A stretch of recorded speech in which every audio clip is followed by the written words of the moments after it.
नमस्कार, स्वदेश एजेंडा देख रहे हैं आप। मैं हूं आपके साथ राखी। एजेंडा में आज बात थैंक यू बिहार की। जानते हैं क्यों? वो इसलिए क्योंकि पिछले कई सालों से बिहार में चुनावी हिंसा में गिरावट आई है। एक दौर था जब बिहार में चुनाव के दौरान हिंसा, मारपीट, आगजनी, बूथ कैप्चरिंग जैसी घटनाएं आम बात हुआ करती थी। यहां तक मर्डर जैसी बड़ी घटनाएं कोई बड़ी बात नहीं थी। लेकिन इस बार के चुनाव में छुटपुट घटनाओं को यदि छोड़ दें तो मतदान शांतिपूर्ण तरीके से संपन्न हुआ है, जो कहीं न कहीं बिहार की जनता की जागरूकता को दिखाता है। और इसके लिए कहना तो बनता ही है थैंक यू बिहार। आज हम इसी पर विस्तार से चर्चा भी करेंगे। उससे पहले देखिए ये रिपोर्ट।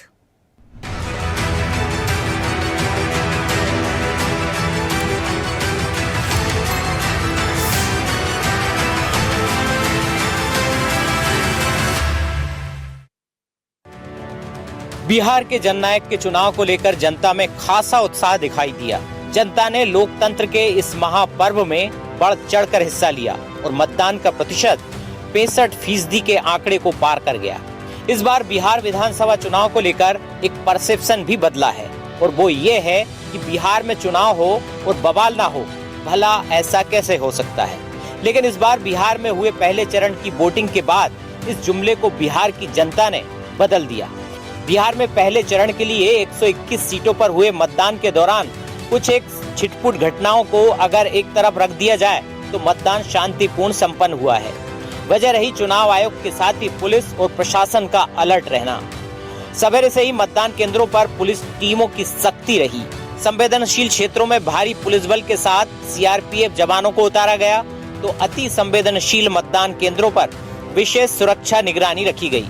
पुलिस और प्रशासन के अधिकारी पूरी तरह से किसी भी चुनौतियों से निपटने के लिए तैयार रहे। अब बिहार के चुनाव में शांतिपूर्ण मतदान न केवल बिहार के लिए एक बड़ी उपलब्धि है, बल्कि यहाँ के नेता भी इससे संतुष्ट नजर आ रहे हैं। बिहार में नरेंद्र मोदी, नीतीश कुमार के अंदर दोनों नेताओं के नेतृत्व में विकास, गरीबों का उत्थान और सबसे बड़ा है जंगल राज बनाम विकास। अभी वोट दे करके निकले हैं। इस लोक आस्था के महापर्व छठ के पवित्रता, शुद्धता, सामाजिक सौहार्द के बाद लोकतंत्र का महापर्व आया है और लोकतंत्र के महापर्व में उसी शुद्धता, पवित्रता, सामाजिक सौहार्द के साथ हर बिहारी को भागीदारी करनी चाहिए। देखिए, ये लोकतंत्र का महापर्व है और लोकतंत्र को मजबूत करना, लोकतंत्र को स्थापित करना, लोकतंत्र की जड़ों को और मजबूत करना, ये उसके लिए का महापर्व है। और मैं आग्रह करूंगा हर बिहार वासी से, लोकतंत्र का ये महापर्व चल रहा है और इसमें हर कोई अपना योगदान जरूर करे। बिहार विधानसभा चुनाव में पहले चरण के मतदान को लेकर निर्वाचन आयोग ने भी प्रेस कॉन्फ्रेंस की। अब पहले चरण के मतदान के बाद प्रत्याशी और राजनीतिक दलों के तमाम नेता उत्साहित हैं और अपनी अपनी जीत के दावे भी कर रहे हैं। कि मतदान केंद्र जाए, अपने वर्तमान भविष्य को देखते हुए वोट दें। देखिए, हम तो यही कहेंगे कि बदलाव कीजिए, नया बिहार बनाइए, नई सरकार बनाइए। और बिहार भी अपने भविष्य की चिंता कर रहा है। इस बार महागठबंधन की सरकार बनने जा रही है, युवाओं की सरकार बनने जा रही है। बिहार में इस बार बेरोजगारी दूर होने वाली है और जितने भी पलायन, जितने भी हमारे गांव के भाई लोग जो दर की ठोकरें खा रहे हैं, इस बार 8 दिनों के बाद वो कहीं नहीं जाएंगे, बिहार में रहेंगे, उनको रोजगार मिलेगा। सब लोग अवगत है कि हाजीपुर में लगातार एनडीए को लोगों का आशीर्वाद मिलता रहा है। इस बार भी बड़े पैमाने पर लोगों ने अपना आशीर्वाद दे दिया है। अब पहले चरण के लिए 121 सीटों पर मतदान संपन्न हो गया है, जिसमें कई दिग्गज नेताओं की किस्मत दांव पर है। हाई प्रोफाइल सीटों पर जनता ने अपना मन बता दिया है, लेकिन जिस तरह से बिहार ने इतिहास बनाते हुए शांतिपूर्ण मतदान में योगदान दिया, वो ये कहने को मजबूर कर देगा कि थैंक यू बिहार।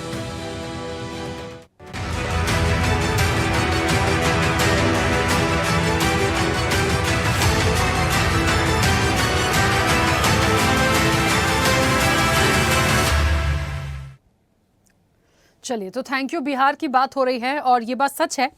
1990 से भी हम यदि बिहार को समझने की कोशिश करें तो आज तक के वक्त में बहुत बदली हैं चीज़ें, बहुत बदली हैं। एक समय होता था, एक रिकॉर्ड कायम होता था जब बूथ कैप्चरिंग हो जाती थी, हत्याएं हो जाती थी इलेक्शन के दौरान और मारपीट हुआ करती थी। उस समय से आज के समय को यदि हम कंपेयर करके देखें तो आज थैंक यू बिहार हम इसलिए कहेंगे कि हाँ, बहुत सारे बदलाव हुए हैं। देखिए, चुनाव हो, बिहार में इलेक्शन यदि हो रहा है और छुटपुट घटनाओं को यदि छोड़ दिया जाए, अमूमन सभी इलेक्शन से सामने आती हैं, तो बाकी चीज़ों को देखा जाए तो बहुत शांतिपूर्ण तरीके से अच्छी बम्पर वोटिंग के साथ ये चुनाव, पहले चरण का जो चुनाव था वो संपन्न हुआ है। इसके आज हर पहलू पर हम बात करेंगे, बम्पर वोटिंग पर हम बात करेंगे और जो इस तरह का शोर हंगामा और जिस तरह की चीज़ें पहले हुआ करती थी वो सारी चीज़ें नहीं हुई, तो उसी पर हम इस पूरी चर्चा को आज आगे बढ़ाएंगे। हमारे साथ तमाम मेहमान भी जुड़े हैं। सबसे पहले आपका परिचय करा दें। भारतीय जनता पार्टी का पक्ष रखेंगे राजेश जैन।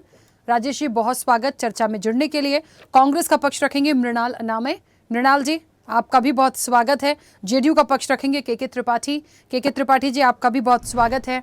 आरजेडी का पक्ष रखेंगे मंटू यादव। मंटू जी, आपका भी बहुत स्वागत है। एलजेपीआर से हमारे साथ पक्ष रखेंगे अजय कुमार सिंह। अजय जी, आपका भी बहुत स्वागत है। जनसुराज से पक्ष रखेंगे मनोज कुमार बैठा। मनोज जी, आपका भी बहुत स्वागत है। और राजनीतिक विश्लेषक कुमार विवेक हमारे साथ जुड़े हैं। कुमार विवेक जी, आपका भी बहुत स्वागत है।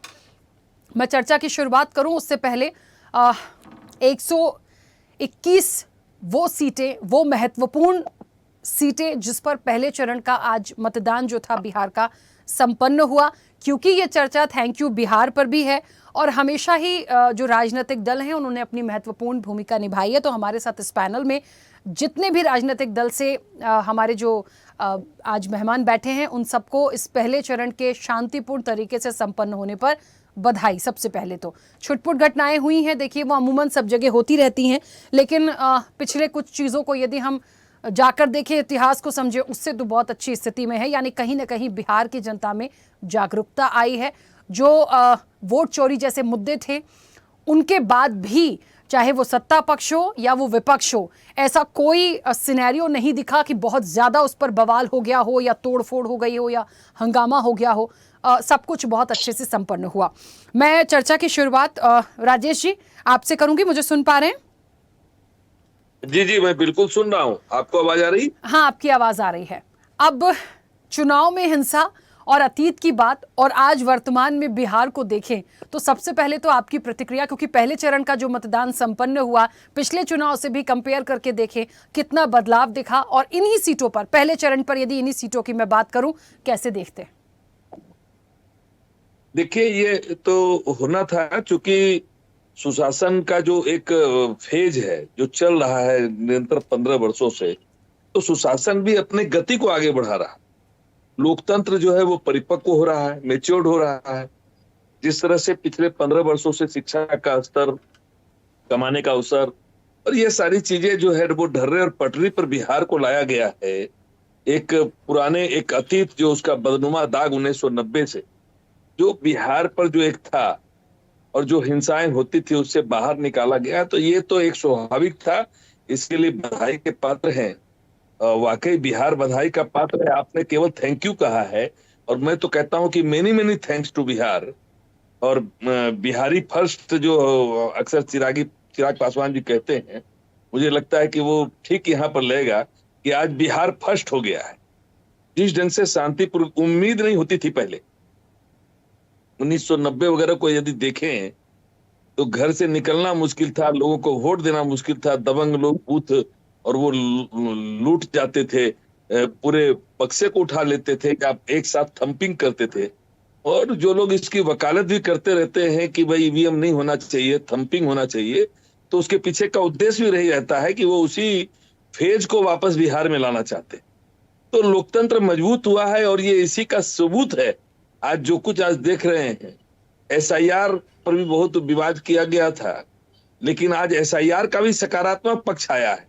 चूंकि जो नाम नहीं होने चाहिए वोटर लिस्ट में और जो फर्जी मतदाता थे उनका डिलीटेशन हुआ है, जिसके चलते विवाद का कोई अवसर ही नहीं रह गया है ना बूथ पर। अब बूथ पर विवाद का कोई कारण नहीं रह गया। पहले ये भी विवाद का जड़ हुआ करता था। एक लोगों का 3 जगह नाम होना, ये भी विवाद का जड़ हुआ करता था। तो बहुत सारी चीजें जो ऑब्स्ट्रकल थी एक शांतिपूर्ण और न्यायपूर्ण मतदान में, उसको चुनाव आयोग भी बधाई का पात्र है।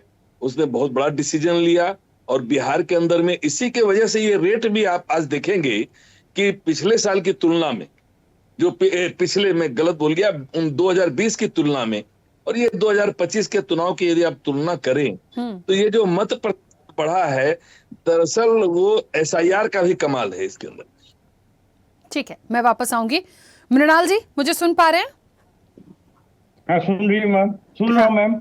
मृणाल जी, कैसे देखते हैं इस पहले चरण की वोटिंग को? पिछले इलेक्शन से हम कंपेयर करके देखें, पुराने इतिहास से ही हम कंपेयर करके देखें, कितना बदलाव देखते हैं आज के बिहार के इलेक्शन को? देखिए, मैडम ऐसा है कि राजेश जैन जी की बात को सुन रहा था। वो भाजपा के नेता थे और वो बराबर बैक में चले जाते हैं, ये हमेशा बैक गियर में रहते हैं। ये 2025 है, आप बात कर रहे हैं 1090 का। गजब आपका खेल है भैया।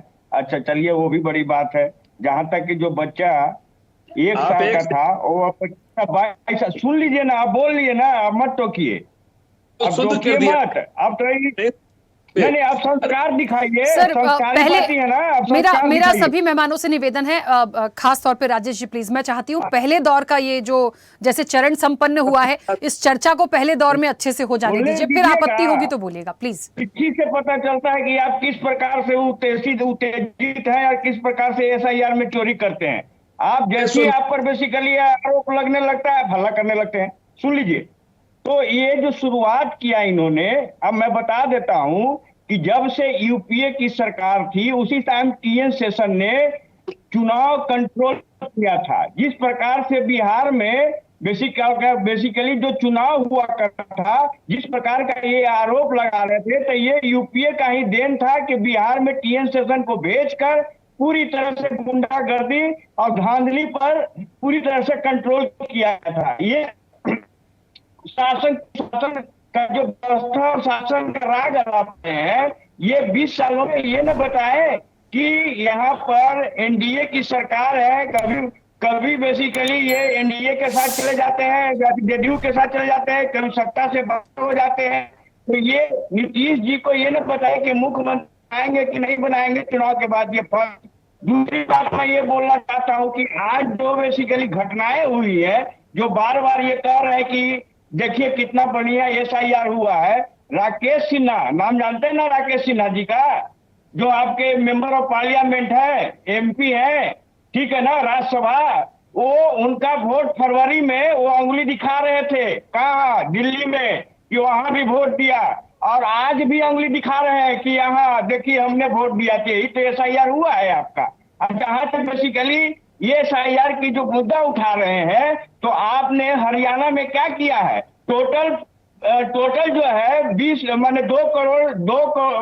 करोड़ वोट में आपने 25 लाख वोट चुरा लिया है। तो आप चुरा के सरकार बना रहे हैं। यहाँ आप देखिए कि जो गरीब अल्पसंख्यक है, दलित है, पिछड़े हैं और वंचित है, उनका वोट आप काट ले रहे हैं। कई बूथों पर देखा गया है कि वो लोग वोट देने के लिए जा रहे हैं, उनका नाम ही नहीं है। तो आप इस प्रकार का जो कुशासन का जो राग अलाप रहे हैं, पूरी तरह से लोगों ने देखा है। आप ही के नेता जो है चुनाव के दरमियान में राइफल AK-47 लेके घूमते हैं, और आप ही के नेता जो है दुलारचंद यादव के मर्डर भी कर देते हैं और जेल भी चले जाते हैं। आपके जो बेसिकली जो नेता है NDA के ललन बाबू, वो धमकाते हैं गांव में जाके कि अगर ये लोग वोट निकलने नहीं पाए। प्रकार की आप प्रशासन की बात कर रहे हैं। ये 20 का विकास काल है, इसकी जनता जो है पूरी तरह से हिसाब लेगी इस पर वोट बूथ पर। चुप चलिए, मैंने कहा ना पहले राउंड में सब लोग अपनी अपनी बात रख ले, फिर वापस आऊंगी। अच्छा, मैं एक बात और कहना चाहती हूँ, सभी विषयों पर बात हो रही है, लेकिन मुख्य रूप से हम जो थैंक यू बिहार कर रहे हैं वो बिहार की जनता, बिहार में कितना बदलाव है, जो पहले बूथ कैप्चरिंग, हत्याएं हो जाती थी इलेक्शन के ड्यूरेशन में, उन सारी चीज़ों से हम कितना उभरा है बिहार, उन सारी चीज़ों पर है, जो बम्पर वोटिंग हुई है उस पर है। हम इन सारे परिप्रेक्ष्य में बात करेंगे। इस चीज़ का प्लीज़ सब लोग ध्यान रखें, क्योंकि विषय से इधर उधर हो जाएंगे तो बात कहीं और चली जाएगी, और मेहमान काफ़ी सारे हैं, फिर उनकी बात नहीं आ पाएगी। तो मुझे अच्छा नहीं लगता बार बार इंटरप्ट करना। मैं उम्मीद करूंगी सब लोग इस चीज़ का ध्यान रखेंगे। के त्रिपाठी जी, के त्रिपाठी जी, 1090 बता रहे हैं साल को, 20 हरियाणा में खोज के ले आए वो ढूंढ के। ठीक है राजेश जी, यही राजेश सब जी लोग मैं आऊंगी वापस, रुकिए ये बीच में ना बोले, बीच में ना बोले, आप जब बोल रहे थे लोग। राजेश जी प्लीज एक मिनट। के त्रिपाठी जी चाहिए सबकी अनम्यूट बात। करिए, अपनी बात रखिएगा।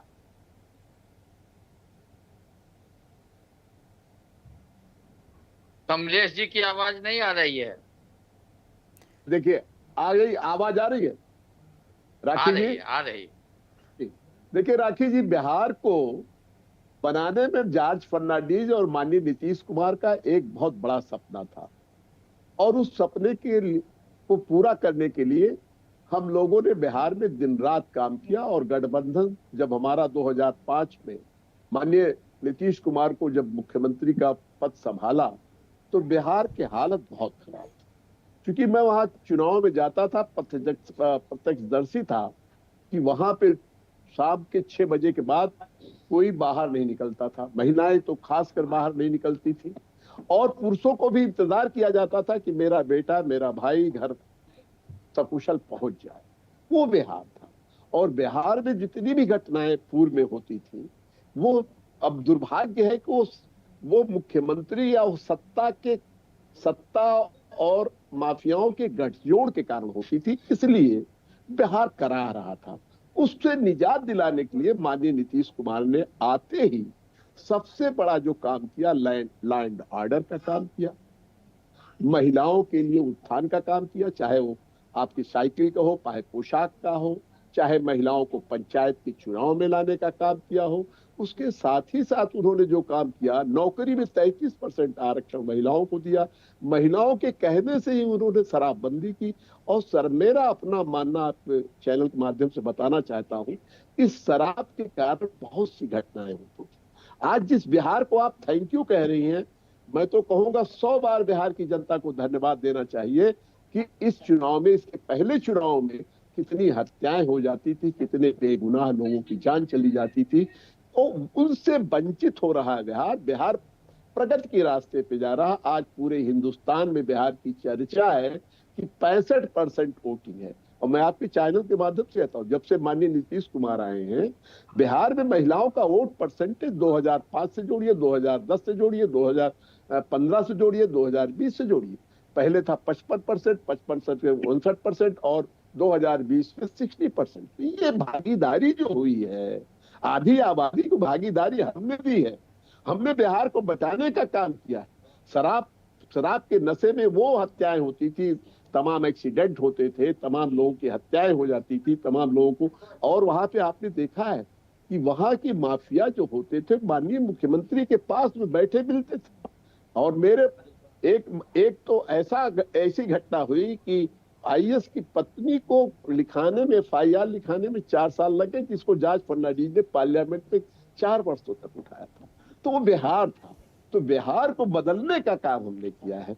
हमारा जनता का जनादेश, हमारे माननीय नीतीश कुमार का काम, चाहे वो बिजली का काम हो, चाहे महिलाओं के सशक्तिकरण का काम हो, चाहे EBC हमने जो निकाला है, 36% जिनका कोई माई बाप नहीं होता था बिहार में, उसके लिए हमने सारी योजनाएं बनाई और उनको मुख्य धारा में जोड़ने का काम किया और उनके लिए आरक्षण की व्यवस्था की।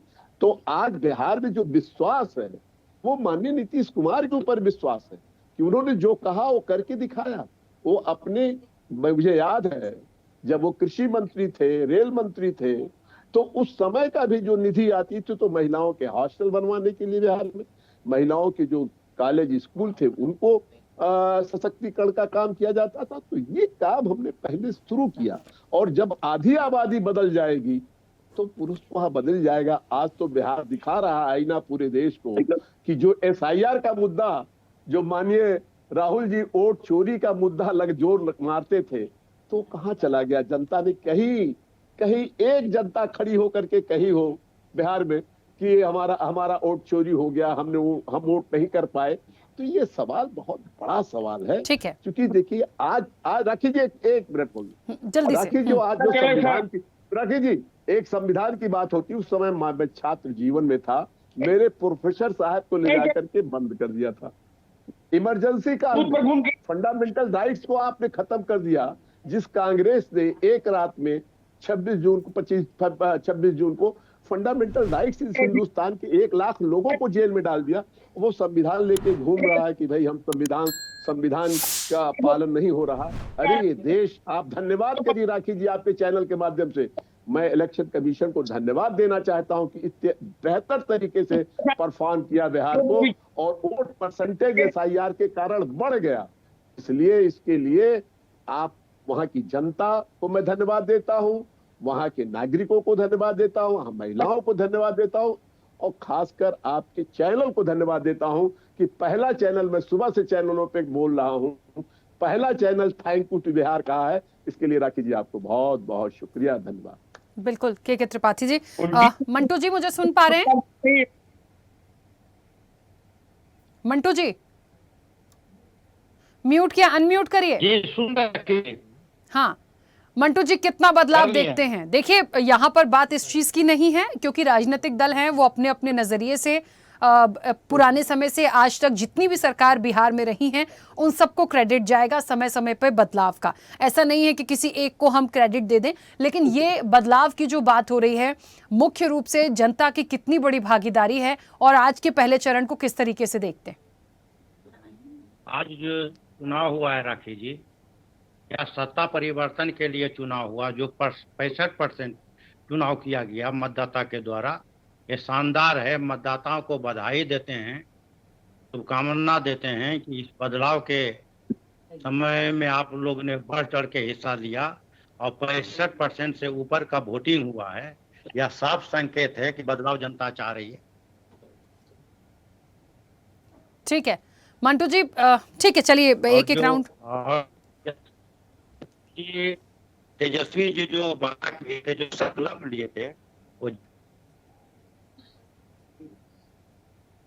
आपकी आवाज नहीं आ रही है ठीक से मंटू जी। 2500 रुपया महीना, 1,000 रुपया, और हर परिवार में एक नौकरी देने के जो वचन दिए हैं वो जनता तक ले पहुंच गया। इसलिए इसका वोट में इजाफा हुआ, और जनता जो है सरकार के खिलाफ वोट करने का काम किया। यह संकेत होता है जब वोट परसेंटेज बढ़ता है तो सरकार के खिलाफ जाता है, और तेजस्वी यादव को निगाहें भरी आंखें से देख रहे हैं कि इस बार तेजस्वी जी को सरकार बनाएंगे, बेरोजगारी दूर करेंगे, पलायन दूर करेंगे, महंगाई दूर करेंगे, इसलिए वोटिंग अधिक पड़ा है। ठीक है मंटू जी, क्योंकि ऑडियो बहुत ब्रेक हो रहा है बीच बीच में, मैं वापस से आपको कनेक्ट भी करवाऊंगी और फिर आती हूँ वापस। अजय जी सुन पा रहे हैं मुझे? सुन रहे हैं राखी जी। अजय जी आपकी भी प्रतिक्रिया। हाँ, आपको बहुत बहुत धन्यवाद जो आपने चुनाव के छठ महापर्व, छठ के बाद ये लोकतंत्र का जो महापर्व है, इसमें आपने इतना सुंदर विषय रखा। थैंक यू, धन्यवाद ये के नाम पे, बिहार के नाम पर। और पूरे ये में हमको लगता है ये हम लोगों की जिंदगी के 77 से हम लोग सक्रिय राजनीति में हैं, और ये पहला चुनाव है जो हम लोग निर्भीक रूप से पूरे क्षेत्र में दौरा किए चुनाव मतदान के दिन। ये चुनाव आयोग को बहुत बहुत धन्यवाद, और खास करके बिहार के लोगों की जो जागरूकता पैदा हुआ, वो हम लोगों का जो ये माई समीकरण है महिलाओं और युवाओं का, इसमें महिलाओं और युवाओं का बहुत ये रहा।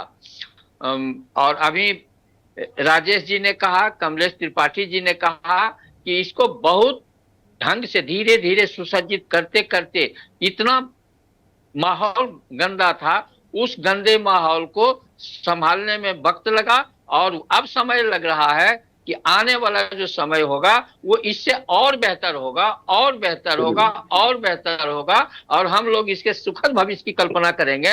अब एक बूथ से दूसरे बूथ पर जाने के पहले मन में लगता था कि ये किस जाति का बूथ है, यहाँ जाने के पहले यदि हम उससे इतर जाति के हैं तो लगता था कि अरे यहाँ कोई जाना पहचाना है बचाने वाला कि नहीं, वहां जाओ, नहीं तो उस बूथ पर जाओ नहीं। और आज के तारीख में हम लोग एकदम निर्भीक होकर के हर एक बूथ पर गए। आज यदि कहीं छिटपुट घटनाएं बिहार में हुई हैं तो वो खास जाति के द्वारा किसी खास जाति को ये करने के लिए ये अभी भी कुछ है, लेकिन बहुत अच्छी व्यवस्था चुनाव चुनाव आयोग को इसके लिए बहुत बहुत धन्यवाद।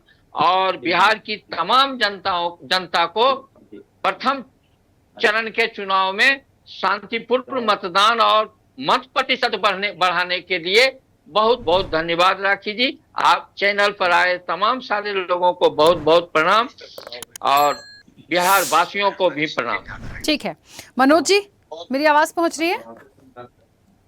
जी बिल्कुल पहुंच रही है।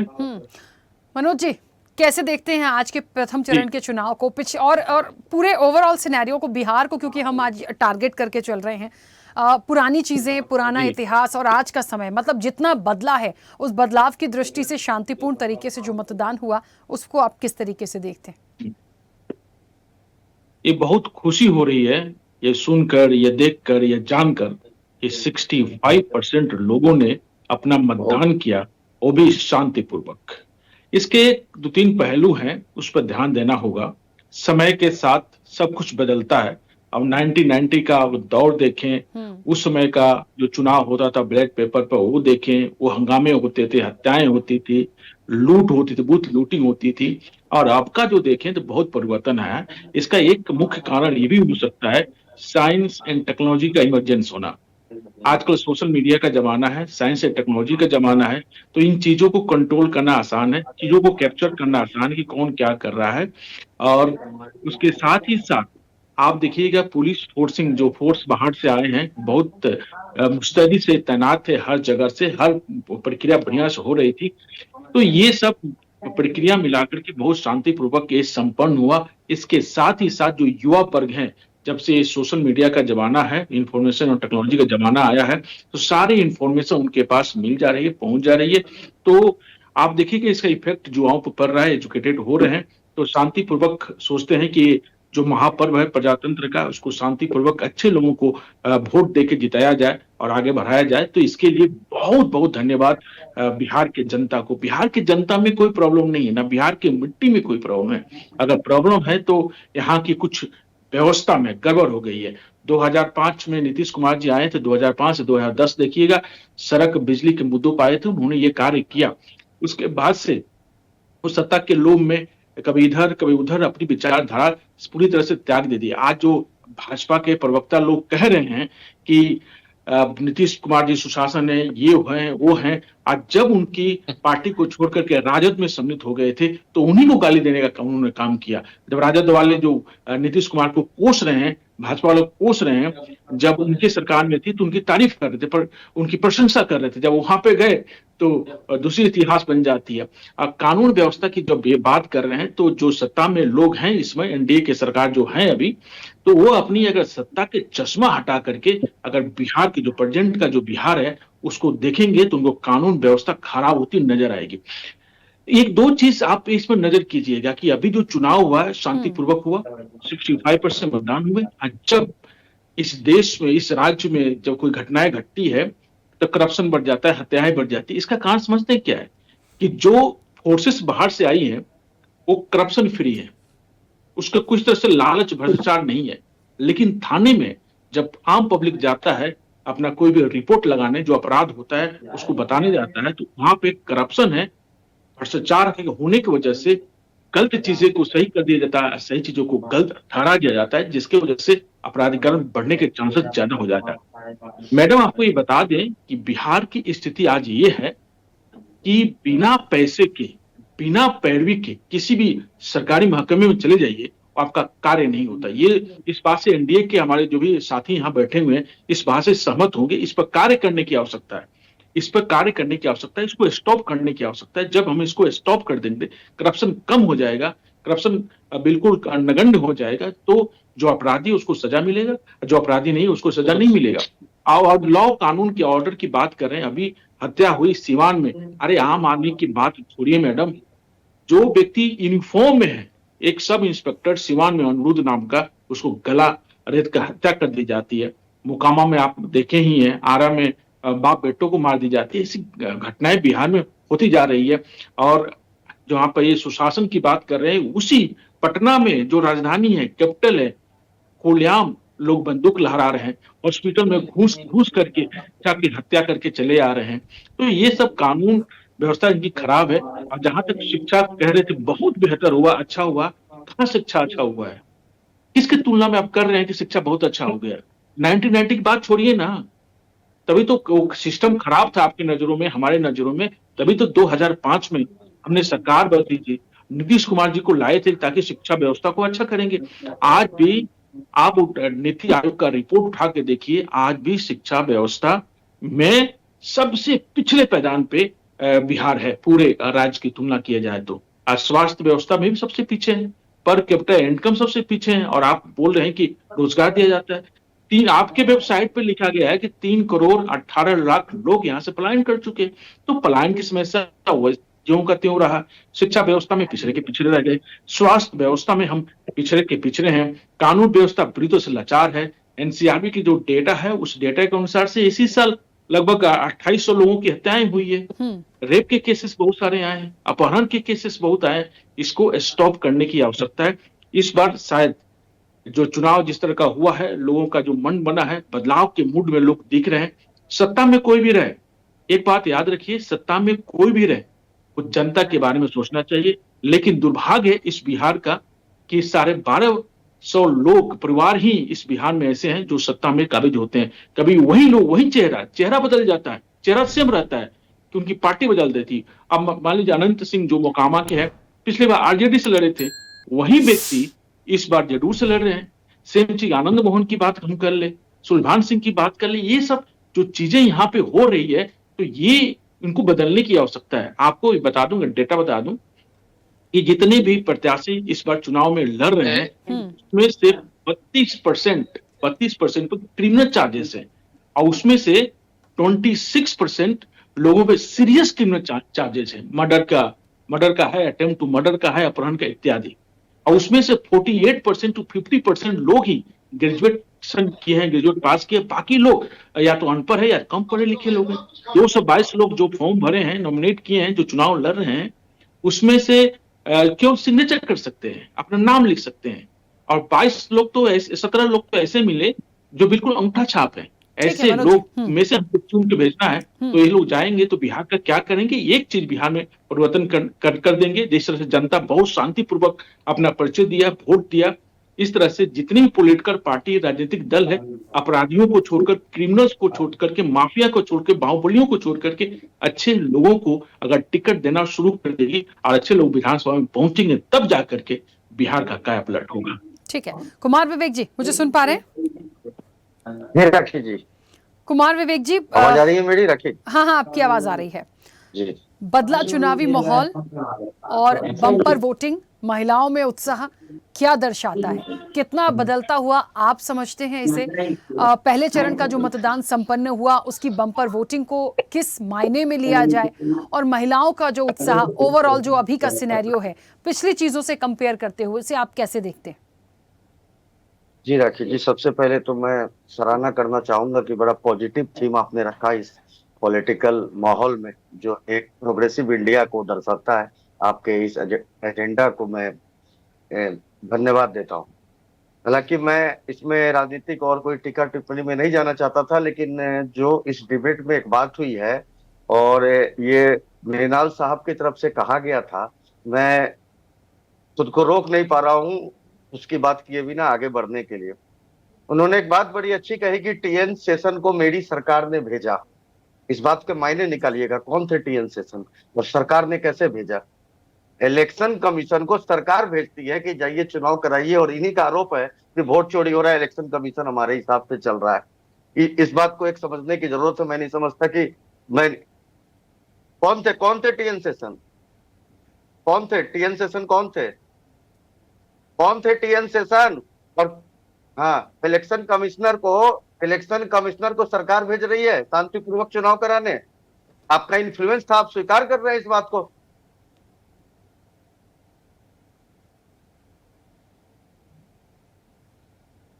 अरे टीएन शेषन को हमने भेजा था, ये आपके वर्ड है, रिकॉर्ड पे है, लाइव चला है। खैर अपने समय में बोलिएगा, मैं कोई राजनीतिक व्यक्ति नहीं हूँ, इससे मेरा मतलब नहीं है। इसको हाईलाइट करना मैंने अपना दायित्व तो समझा, तो मैंने इस चीज को रखा, क्योंकि यह एक गंभीर बात है।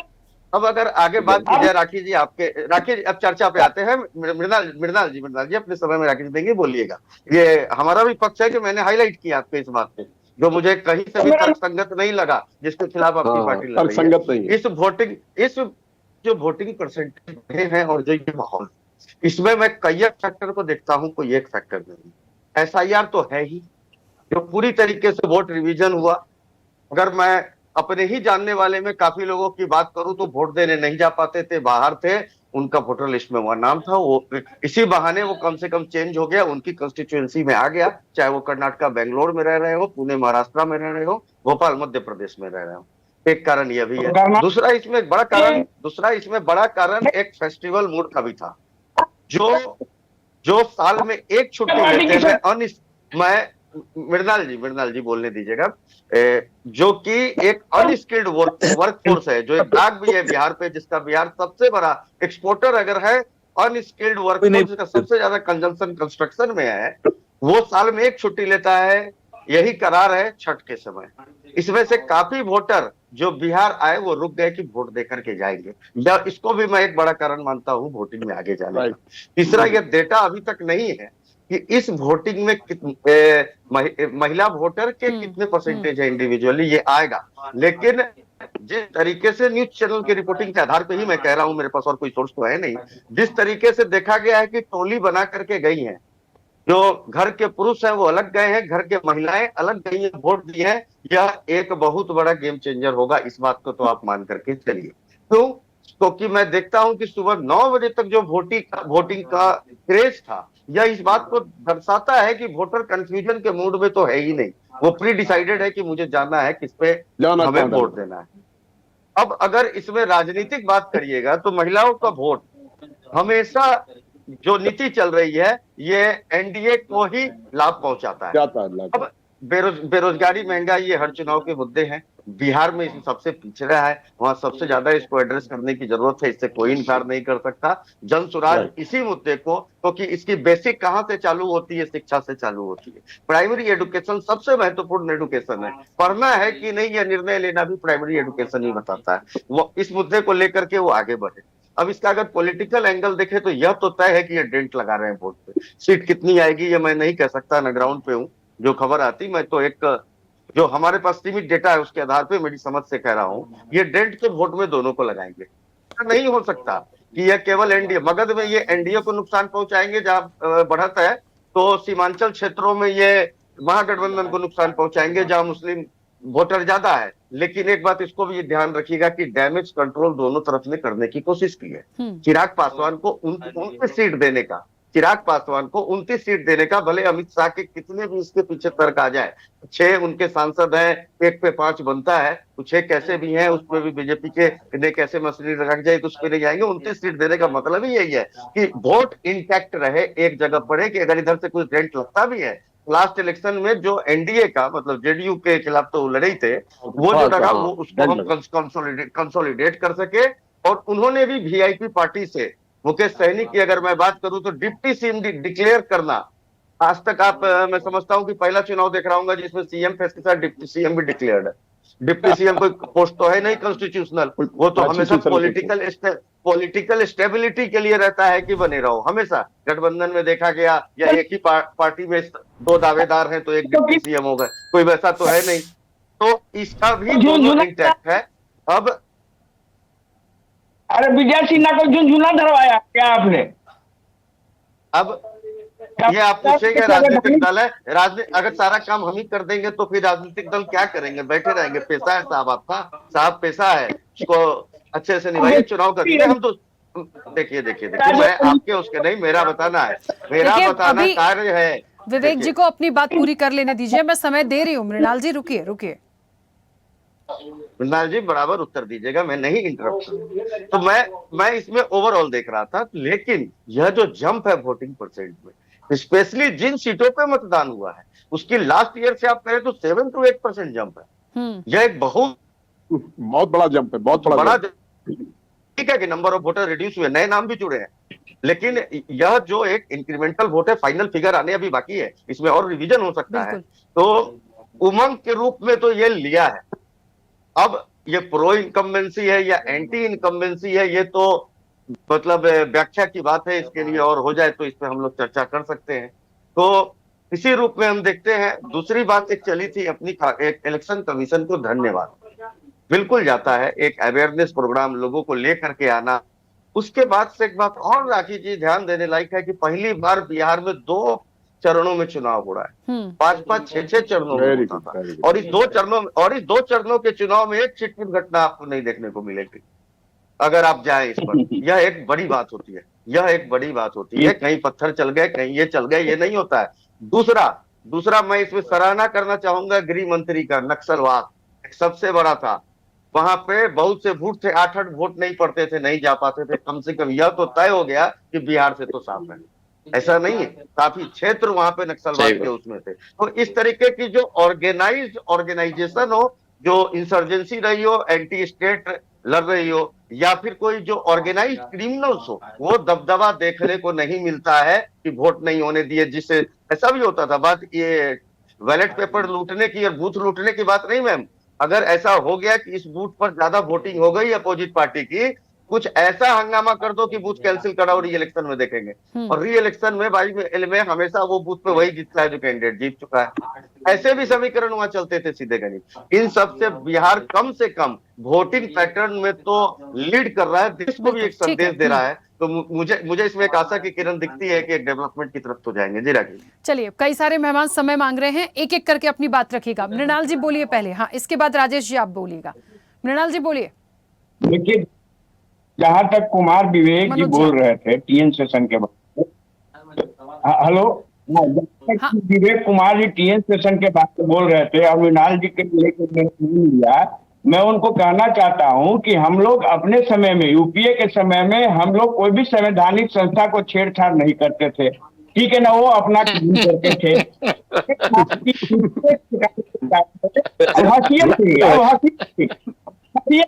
इसका मतलब वैसा लगा क्या वो कह रहे हैं कि छेड़छाड़ नहीं करते थे। पूरा हिंदुस्तान हंस रहा है मृणाल जी, पूरा हिंदुस्तान हंसेगा। आप सुन लीजिए ना कि चुनाव आयुक्त का वो देन था टीएन सेशन का कि वो बाइक पर भी चढ़ के वैसे जो संवेदक जो बूथ थे वहां पहुंच जाते थे। और उस चुनाव को उन्होंने इतना कंट्रोल किया कि आज के डेट में वही जो है मानसिकता चेंज होते होते आज नीतीश जी की भी सरकार में, और जो बेसिकली इन्होंने मनोज कुमार बैठा जी ने जो चर्चा किया कि अभी डिजिटल युग है, अभी बेसिकली सब चीज सोशल मीडिया के द्वारा कंट्रोल किया जाता है या लोग देख रहे हैं, उसके भी बहुत बड़े सहायक में काम किया है। ऐसा नहीं है कि आप 1990 की चर्चा कर रहे हैं और बार बार बैक में जा रहे हैं। जब पूछा जा रहा है कि जो बच्चा जो है 2000 में 1 साल का था या तो 1990 में 2 साल का होगा, वो 30 का हो गया, 25 साल का हो गया, 25 साल का हो गया, तो आप चर्चा करके क्या बताना चाहते हैं? बैठ के पीछे का इतिहास की बात चर्चा करके आप क्या सिखाना चाहते हैं बाबा जी, अजय कुमार सिंह जी? अभी आप बेसिकली जो इतिहास सुनने में लाज लगता है, इतिहास सुनने में लाज लगता है मृणाल बाबू, नोचनी लगता है। अरे आप लोगों ने जो कीर्त किया है, आने वाला समय आपको सब दिन मौन रहेगा। केवल भागमन ये टीवी चैनल पर आपको बोलने का मौका मिला और आपको बिहार की जनता और हिंदुस्तान की जनता आपको माफ कभी नहीं करेगी। आपके कीर्त कैसे हैं, आपके पुरखों के कीर्त इस तरह के हैं। ठीक है, चलिए अजय जी, ठीक है, 1 सेकंड रुकिए। राजेश जी अपनी बात रखिएगा।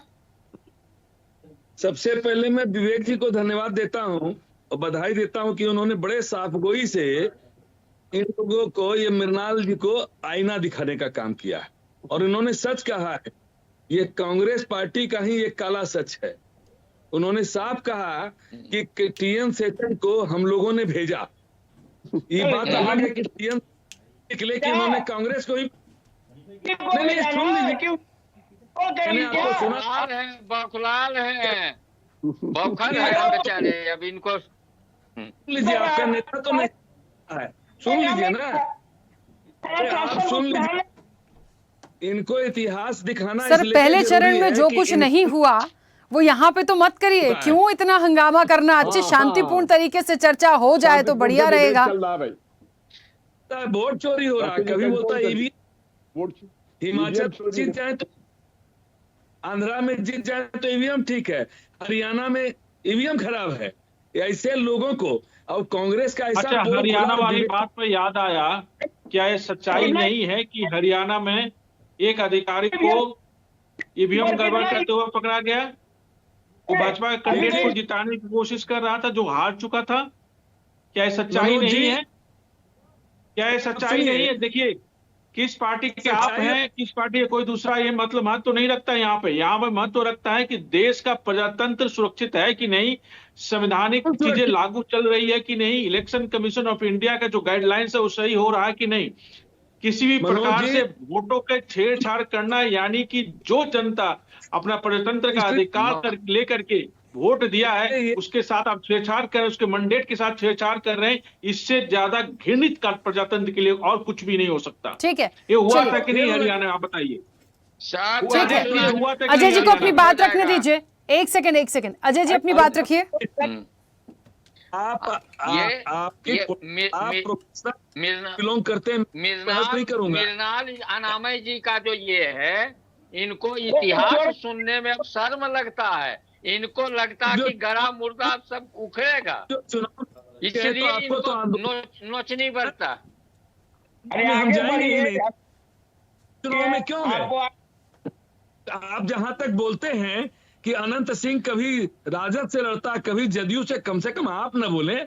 आपके नेता कभी मोदी जी के साथ सट जाते हैं, कभी रेवंत रेड्डी के साथ सट जाते हैं, कभी ममता के साथ सट जाते हैं, और यह नैतिकता की बात करते हैं। आपकी पार्टी नैतिकता की बात इसलिए कर रहे थे, एक करने के पश्चात हमको पता चला गया कि बिहार में कोई कार्य नहीं हो रहा, बिहार पिछड़े के पिछड़े पैदान पे खड़ा है। तब प्रशांत किशोर जी इतने कार्य करने के पश्चात बिहार में आकर के अपनी जितनी भी ताकत है, शक्ति है, अपनी समझ है, लगा रहे हैं ताकि बिहार का कुछ डेवलपमेंट हो गया। आज उन्हीं की देन है सर एक एक करके अपनी बात रखिए ना, एक साथ बोलेंगे, समय हो जाएगा और फिर बाकी लोग नहीं बोल पाते। ठीक है, चलिए मनोज जी और राजेश जी, मैं रोक रही हूँ। मनोज जी, राजेश जी, प्लीज 1 मिनट रुकिए। डिग्री अजय जी अपनी बात कंप्लीट करिएगा। सर मैंने 2 बार आपका नाम लिया, प्लीज अपनी बात जल्दी से कंप्लीट करिए। मनोज जी, राजेश जी रुकिए। राजेश जी बोलते रहे इसलिए हम लोग को चुप होना पड़ा। ये मिर्नाल अनामत जी हैं, इनको पुरानी बात को सुन के शर्म लगती है, इसलिए इनको लगता है कि पुरानी बात ही कहाँ है। और जहाँ तक बात है प्रशांत किशोर जी की, तो प्रशांत किशोर जी ने तो अपना मेरे दादा शहीद क्या किया है? दादा शहीद हो गए देश के। अजय जी, प्रशांत किशोर ने जी अपना क्या किया है? जरा पूरा सेंटेंस को कंप्लीट कीजिए। राजेश बोलिएगा, आप लोगों का प्रश्न क्लियर आएगा। राजेश जी का ये खत्म हो तो हम बताएं। राजेश जी प्लीज रुकिए ना सर, मैं बहुत देर से आपको बोल रही हूँ, रुकिए ना, बाकी लोग नहीं बोल पाएंगे सर, समय हो रहा है, प्लीज रुकिए ना, समय दिया था मैंने। चलिए आगे अजय जी को कंप्लीट करने दीजिए। जी हाँ, पूरे बिहार में है जो कि वो ये समझे, वो अभी तक तो इनके नेता ने तो आकर के तेजस्वी को सूचित नहीं किया कि ये मुख्यमंत्री का बेचारा नाच के रह गया। अटल राजेश जी ठीक है राजेश जी, दूसरों को बोलने दीजिए, आपकी आवाज भी क्लियर नहीं आ रही है। अजय जी कंप्लीट करिए सर। पहले हाँ, पूरे बिहार में घूम घूम करके जिस तरह से प्रशांत किशोर जी ने ये जलजला पैदा करने की कोशिश की, उनका जलजला टिकट देते देते फुस्त हो गया। वो बिहार में सरकार बना रहे हैं, 150 सीट से ज्यादा नहीं आया तो हम अपना ये मानेंगे। और उनका कितना आ रहा, उनका आदि जानता कि उनका कितना कैंडिडेट चुनाव के पूर्व बाजी दावा दे करके घर बैठ गया। और जन सुराज के जगह इनका नाम अब धन सुराज हो गया। इनके अथी का नाम, जो लगातार बेचारे ये करते रहे कार्यकर्ता, उनको ये कर दिया और आज ये बहुत बड़ा बड़ा ये स्लोगन दे रहे हैं, बिहार में ये होगा, हो जाएगा, ये हो जाएगा। और मृणाल अनामय जी तो कांग्रेस के अथी में है, कांग्रेस ने कौन सा ये कुकृत नहीं किया है और कहते हैं हमने ऐसा किया, हमने ऐसा किया। अरे आप भाग मनाइए कि ये एनडीए की सरकार है। ठीक है और अजय जी, सारी व्यवस्था हर तरह से ये मंटू जी जुड़े हैं हमारे साथ, समुचित है और सारे लोग चाहे वो नीति ये ठीक है अजय जी मैं रोक रही हूँ, एक सेकंड रुकिए। मंटू जी अपनी बात रखिएगा जल्दी से, जो बोले उसका जवाब देने दीजिए। अजय जी आपने कहा कि पूरे बिहार में घूम के प्रशांत जी एक रायता फैलाए हैं, क्या फैलाए हैं? बिहार के मुद्दों के बारे में बात कर रहे थे। ये बात ये बताइए कि आपके एनडीए के घटक में आपके भाजपा के नेता सर आपस में मत झगड़ा करिए, ठीक है? एक व्यक्ति बोलेगा दूसरा उसको काउंटर। रुकिए ठीक है मंटू जी अपनी बात रखिएगा, मुझे सुन पा रहे हैं तो अनम्यूट करिए। एक प्रश्न है, आप सुन लीजिए, खाली बोलना नहीं होता है, सुनना भी होता है, उसका जवाब भी देना होता है। ये बताइए कि सम्राट चौधरी जी के बारे में आप लोगों को पता था कि नहीं? जब पता था कि उनकी डिग्री फर्जी है, कैलिफोर्निया से डिलीट करके आए हैं। सर पहला चरण हो गया है, शांतिपूर्ण तरीके से चर्चा भी हो जाने दीजिए, समय हो गया है, प्लीज। बाकी लोग नहीं बोल पाते, नहीं मानेंगे, मुझे माइक म्यूट कराना पड़ेगा और वो मुझे बिल्कुल अच्छा नहीं लगता। किसी भी मेहमान को म्यूट करूं मैं, प्लीज। आपने उनको वित्त मंत्रालय दे दिया और वही कारण है कि बिहार की अर्थव्यवस्था चौपट हो गई है। मंटू जी आप प्लीज बोलिए। के हाथों में जिसकी डिग्री फर्जी हो उसको आप वित्त मंत्रालय जैसे इनको म्यूट करिएगा प्लीज। चलिए देंगे तो ये दर्शाता है कि आप लोगों के लिए समझदारी मायने नहीं रखता। प्रतिक्रिया आपकी बहुत जल्दी से। राकेश जी मैं केंद्रित रहना चाहूँ। इस सम्राट जी की डिग्री यदि गड़बड़ होगी तो आपको राजेश जी प्लीज कुमार विवेक जी को बोलने दीजिए सर। मैं बार बार आप लोगों को अच्छा नहीं लगता माइक म्यूट कराना पड़े, प्लीज। जी राकेश जी मैं इस पे ही केंद्रित रहना चाहूंगा। मैं जो राकेश जी हाँ बोलिए कुमार विवेक जी, मैं सुन पा रही हूँ। जी राकेश जी जो अपने आज के डिबेट का थीम था थैंक यू बिहार, वास्तव में हम उसी पे रहे। यह एक बहुत एक अलग किस्म की शुरुआत है। दरअसल डेमोक्रेसी बचाना और सफल डेमोक्रेसी यही है कि हर आदमी अपने मत से वोट दे, किसकी बात से सहमत हुए किसके बात से नहीं, किसी के इन्फ्लुएंस के बिना। और इस बार बिल्कुल इस रूप में यह चीज सामने आई है कि कम से कम जो वोट दिख रहा है और जो उमंग दिख रहा है हर बूथ पर और टाइमली वोट संपन्न हो रहा है, इस बात की मैं बहुत होपफुल हूं आगे की तरफ। धीरे धीरे करके बिहार भारत एक मैच्योर डेमोक्रेसी की तरफ आगे बढ़ रहा है। इन्हीं बातों के साथ चलिए मैं इस चर्चा को रोकूंगी। अभी भी कंटिन्यू बोले जा रहे हैं, बीजेपी भी, जनसुराज भी, अजय जी भी, नहीं मानना है। खैर ठीक है, समय भी हो गया। आप सभी मेहमानों का बहुत शुक्रिया इस चर्चा में जुड़ने के लिए। तो थैंक यू बिहार, क्योंकि बिहार की जनता को ये बहुत बड़ा थैंक्स है, क्योंकि उन्होंने कहीं ना कहीं बहुत जागरूकता के साथ एक बम्पर वोटिंग करी है।